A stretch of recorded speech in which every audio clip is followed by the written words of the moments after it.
பொதுநலவாய அரசு தலைவர்கள் மாநாட்டை முன்னிட்டு பண்டார்நாயக்க ஞாபகார்த்த சர்வதேச மாநாட்டு மண்டபத்தில் அமைக்கப்பட்டுள்ள ஊடக நிலையத்திலிருந்து தற்போது எம்முடன் லைவ் டிஜி மூலம் இணைந்து கொள்கின்றார் எமது அலுவலக செய்தியாளர் ரியாஸ் ஹாரிஸ். வணக்கம் ரியாஸ்.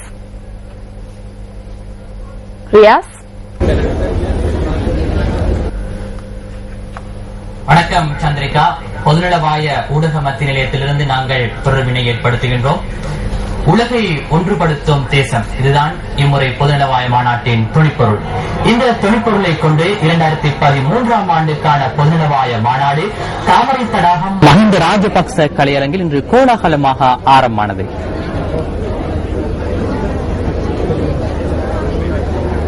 பிரித்தானிய காலனித்துவத்திலிருந்து சுதந்திரம் அடைந்த இலங்கை உள்ளிட்ட 53 நாடுகள் பொதுநலவாய அமைப்பில் அங்கம் வகிக்கின்றன. கடந்த 2 வருடங்களாக ஆஸ்திரேலியா அதன் தலைமை பொறுப்பை வகித்தது. அதன் அடிப்படையில் 2013ஆம் ஆண்டுக்கான பொதுநலவாய அமைப்பின் தலைமை பொறுப்பு இலங்கைக்கு வழங்கப்பட்டது. மாநாட்டிற்கு தாமரை தடாக மஹிந்த ராஜபக்ச கலையரங்கிற்கு வருகை தந்த ஜனாதிபதி மஹிந்த ராஜபக்சவை ஜனாதிபதியின் செயலாளர் லலித் வீரதுங்க வரவேற்றார்.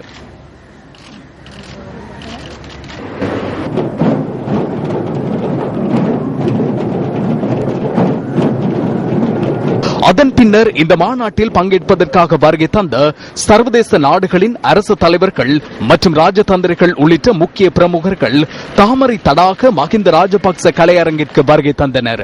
இவர்களை ஜனாதிபதி மஹிந்த ராஜபக்ச மற்றும் பொதுநலவாய அமைப்பின் செயலாளர் நாயகம் கமலேஷ் சர்மா மற்றும் ஆஸ்திரேலிய பிரதமர் டோனி அபட் ஆகியோர் வரவேற்றனர். அதன் பின்னர் பொதுநலவாய தலைவர்கள் மாநாட்டில் பங்கேற்பதற்காக 2ஆம் எலிசபெத் மகாராணியை பிரதிநிதித்துவப்படுத்தி மாநாட்டில் கலந்து கொள்ளும் இளவரசர் சார்ல்ஸ் அவரது மனைவியான கமிலா பாக்கர் சகிதம் கலையரங்கிற்கு வருகை தந்தார். அதன் பின்னர் அரசு தலைவர்கள் பிரதான மேடைக்கு அழைத்து வரப்பட்டனர். Senator His Excellency Mr. Mohammad Nabadi Sambo. Your Excellencies, ladies and gentlemen, please rise for the arrival of His Excellency Mahinda Rajapaksa.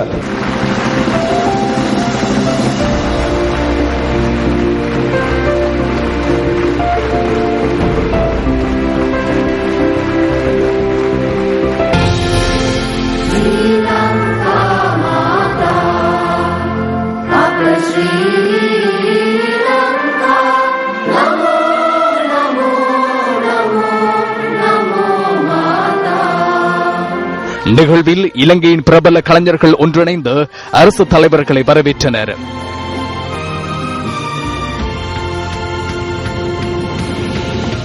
அதனைத் தொடர்ந்து இலங்கையின் கலாச்சாரத்தை பிரதிபலிக்கும் கலாச்சார நிகழ்வுகளால் 2013ஆம் ஆண்டுக்கான பொதுநலவாய அரசு தலைவர்கள் மாநாடு வர்ணமயமானது.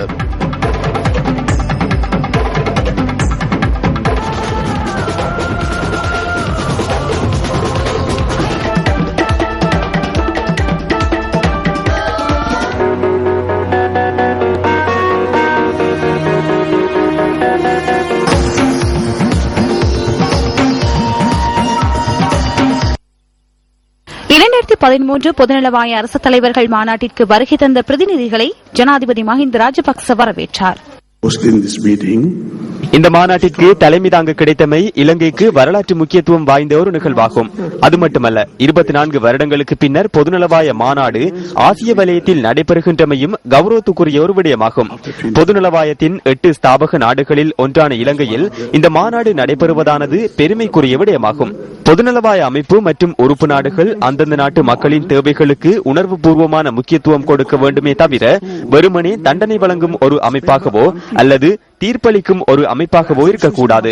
பொதுநலவாய சம்பிரதாயங்கள் மற்றும் பொது இணக்கப்பாடுகளை திரிவுபடுத்தி இருதரப்பு நிகழ்ச்சி நிரல்கள் அமைப்புக்குள் அறிமுகப்படுத்துவதற்கு எதிராக எச்சரிக்கையாக இருக்க வேண்டும். உறுப்பு நாடுகளை ஒன்றிணைப்பதன் மூலமும் பொதுநலவாய அமைப்பை ஐக்கியப்படுத்தும் பல்வகை தன்மையில் உள்ள உணர்வினால் கட்டுப்பட்ட ஒரு பங்காண்மை உணர்வுடன் ஒருவருக்கு ஒருவர் ஒத்துழைப்பு வழங்கி உதவுவதன் ஊடாகவே இந்த அமைப்பு வலுப்பெறுகின்றது.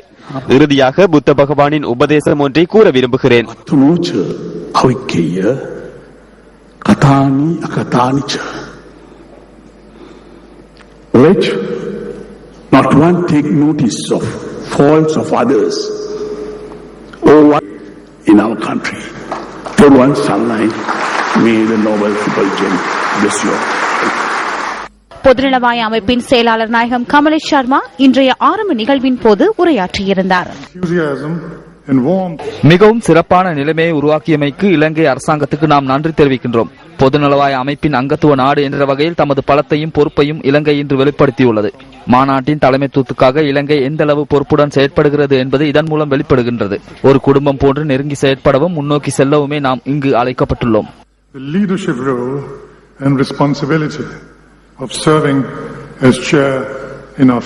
கடந்த பொதுநலவாய மாநாட்டின் தலைமைத்துவத்தை வகித்த ஆஸ்திரேலிய பிரதமர் டானி அபார்ட்டும் தனது கருத்தை வெளியிட்டிருந்தார். அடுத்த 2 வருடங்களுக்கு பொதுநலவாய நாடுகள் மாநாட்டின் தலைமைத்துவத்தை இலங்கையே வகிக்க உள்ளது. இந்த நாடு மிகவும் மோசமான நெருக்கடிகளை சந்தித்திருந்த போதிலும் சுதந்திரம், சௌபாகியத்தின் மூலம் சமாதானம் ஏற்பட்டுள்ளது. இவை குறித்து பெருமிதம் அடைவதற்கும் அவற்றை பார்வையிடுவதற்குமே நாம் இங்கு வந்துள்ளோம். இந்த மாநாட்டை இங்கு நடத்த வேண்டும் என்ற இலங்கையின் எண்ணமானது ஜனநாயக சட்டத்தை அடிப்படையாக கொண்ட சமாதானம் மற்றும் நாட்டின் பொறுப்பையும் வெளிப்படுத்துகின்றது. அத்துடன் நேற்றைய தினத்தை விட இன்று நல்வாழ்வு கிடைக்கப்பெற்றுள்ளதையும் இன்றைய நாளை விட நாளை சிறப்பான வாழ்வு கிடைக்கும் என்பதையும் மீள் உறுதி செய்வதையுமே உணர்த்துகின்றது. 2013 பொதுநலவாய அரசு தலைவர்கள் மாநாடு பிரித்தானிய முடிக்குரிய இளவரசர் சார்ல்ஸினால் உத்தியோகபூர்வமாக ஆரம்பித்து வைக்கப்பட்டது.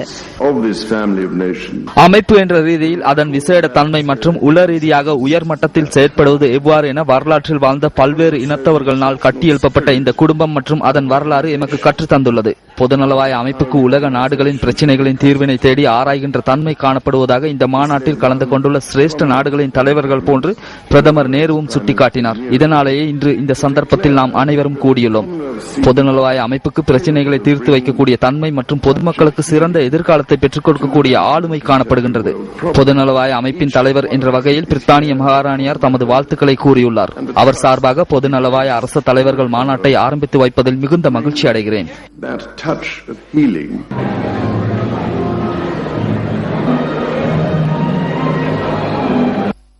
இது இலங்கையின் நேரம். பொதுநலவாய அரசு தலைவர்கள் மாநாடு இலங்கையிலே நடைபெறுவது இலங்கையினுடைய இறையாண்மைக்கு கிடைத்த ஒரு மாபெரும் வெற்றி என்று கூறலாம். இன்றைய தினம் நாங்கள் பார்க்கின்ற பொழுது இலங்கை வாழ் மக்கள் அனைவரும் பெருமைப்பட்டுக் கொண்டிருக்கிறார்கள். உலகை ஒன்றுபடுத்தும் தேசம் என்கின்ற துணிப்பொருளின் கீழே இம்முறை பொதுநலவாய அரசு தலைவர்களுடைய மாநாடு கொழும்பு தாமரை தடாகம் மஹிந்த ராஜபக்ச கலையரங்கிலே இனிதே ஆரம்பமானது. அது மாத்திரமல்லாமல் இது மாநாட்டிலே 2வது எலிசபெத் மகாராணியாரை பிரதிநிதித்துவப்படுத்தி வேல்ஸ் இளவரசர் சார்ல்ஸ் அவரது பாரியாரும் இது மாநாட்டிலே கலந்து கொள்வது முக்கியமான ஒரு விடயமாக இருக்கிறது. பல பொதுநலவாய நாடுகளினுடைய அரசு தலைவர்கள் இன்றைய தினம் இந்த மாநாட்டிலே கலந்து கொள்வது இந்த மாநாட்டிற்கு மேலும் வலு சேர்ப்பதாகவும் இந்த மாநாட்டிற்கு சிறப்பு சேர்ப்பதாகவும் கூட இருக்கிறது. அது மாத்திரமல்லாமல் பொதுநலவாய அமைப்பு அதனுடைய இலக்குகளை எட்டுவதன் மூலமாக தமிழ் பேசும் மக்களுக்கும் சுபிட்சமான எதிர்காலம் ஒன்று உருவாக வேண்டும் என்பதை அனைவரது எதிர்பார்ப்பாகவும் இருக்கிறது. நியூஸ் செய்திகளுக்காக கொழும்பு தாமரை தடாகம் மஹிந்த ராஜபக்ஷ கலையரங்கில் இருந்து ராஜேந்திரன் கோகுல்நாத். மக்கள் அனைவருக்கும் இன்று ஒரு முக்கிய நாள் என்று குறிப்பிட முடியும். வரலாற்று புத்தகத்தில் பதியப்பெற்ற ஒரு நாளாக இன்று அமைகின்றது. அங்குராப்பன நிகழ்வின் காட்சிகளை நீங்கள் பார்த்தீர்கள். இந்த பொதுநலவாய மாநாடு தொடர்பிலான தகவல்களை உடனுக்குடன் வழங்குவதற்கு நியூஸ் ஃபர்ஸ்ட் நடவடிக்கை எடுத்திருந்தது. இன்று ஆரம்பமான 23வது பொதுநலவாய மாநாட்டினை 3 இடங்களிலிருந்து நேரடியாக ஒளிபரப்பு செய்யும் வாய்ப்பு எமக்கு கிடைத்தது.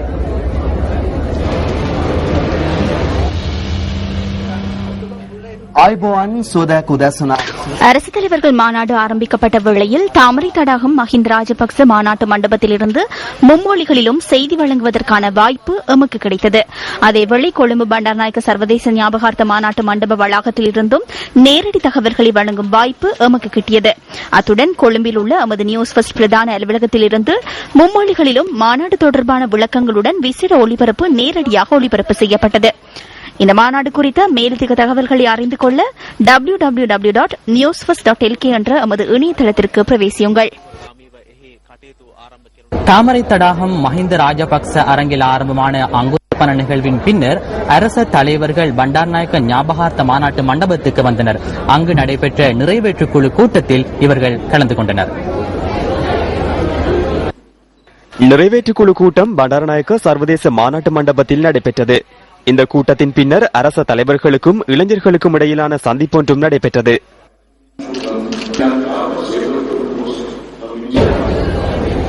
இலங்கையில் நடைபெறுகின்ற பொதுநலவாய மாநாட்டில் கலந்து கொள்வதற்காக இளவரசர் சார்ல்ஸ் இலங்கைக்கு வந்திருக்கின்றார். அதேபோன்று இளவரசர் சார்ல்ஸ் மற்றும் அவரது பாரியார் கமிலா ஆகியோர் இன்று கொழும்பில் நடைபெற்ற பல நிகழ்வுகளில் கலந்து கொண்டனர்.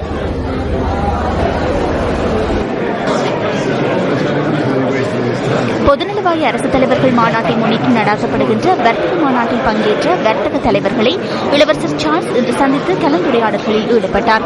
தேசிய அருங்காட்சியகத்தை பார்வையிடுவதற்காக வருகை தந்த இளவரசர் சார்ல்ஸை கலாச்சார மற்றும் கலைகள் அமைச்சர் வரவேற்றார். இந்த சந்தர்ப்பத்தில் பாடசாலை மாணவர்கள் மற்றும் தேசிய அருங்காட்சியகத்தில் பணியாற்றும் ஊழியர்கள் கலந்து கொண்டிருந்ததுடன் அவர் அவர்களுடன் கலந்துரையாடல்களிலும் ஈடுபட்டார்.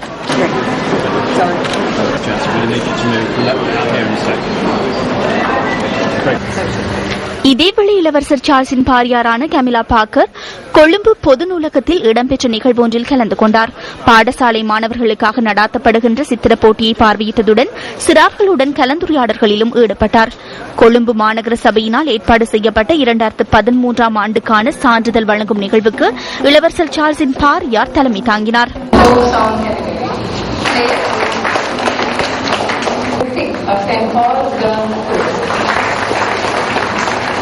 பொதுநலவாய அரசு தலைவர்கள் மாநாட்டில் பங்கேற்ற இளவரசர் சார்ல்ஸ் அரசு தலைவர்களுடன் கலந்துரையாடல்களில் ஈடுபட்டமை குறிப்பிடத்தக்கது.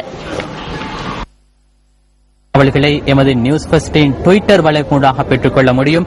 அதற்காக #newsfirstchogam என்ற முகவரினூடாக பிரவேசிப்பதன் மூலம் ட்விட்டர் மூலம் தகவல்களை பெற்றுக் கொள்ள முடியும் என்பதை நாங்கள் ஞாபகப்படுத்துகின்றோம். பொதுநலவாய மாநாட்டின் 23வது உச்சி மாநாட்டை பொறுத்தமட்டில் நாளை 2ஆம் நாள் அமர்வுகள் இடம்பெறவிருக்கின்ற நாளை சனிக்கிழமை கொழும்பு பண்டார் நாயக்க ஞாபகார்த்த மண்டபத்திலும் அதனை அண்மித்த சில பகுதிகளிலும் 2ஆம் நாள் அமர்வுகள் இடம்பெறவிருக்கின்றன. அதேபோன்று எதிர்வரும் ஞாயிற்றுக்கிழமை நாளை மறுதினம் பொதுநலவாய மாநாட்டின் இறுதி நாள் அமர்வுகள் இடம்பெறவிருக்கின்றன. நாளை மறுதினம் ஜனாதிபதி மஹிந்த ராஜபக்ச தலைமையில் செய்தியாளர் சந்திப்பொன்று இடம்பெற்றதன் பின்னர் இந்த பொதுநலவாய மாநாடு நிறைவேறவிருக்கின்றது. நாங்கள் மீண்டும் ஒரு முறை நினைவுபடுத்துகின்றோம். ட்விட்டர் மூலமாக நியூஸ் ஃபர்ஸ்ட் ஊடாக பொதுநலவாய மாநாடு தொடர்பிலான தகவல்களை உடனுக்குடன் பெற்றுக் கொள்ள முடியும். #newsfirstchogam என்ற முகவரினூடாக பிரவேசிப்பதனூடாக இந்த தகவல்களை உங்களுக்கு பெற்றுக் கொள்ள முடியும்.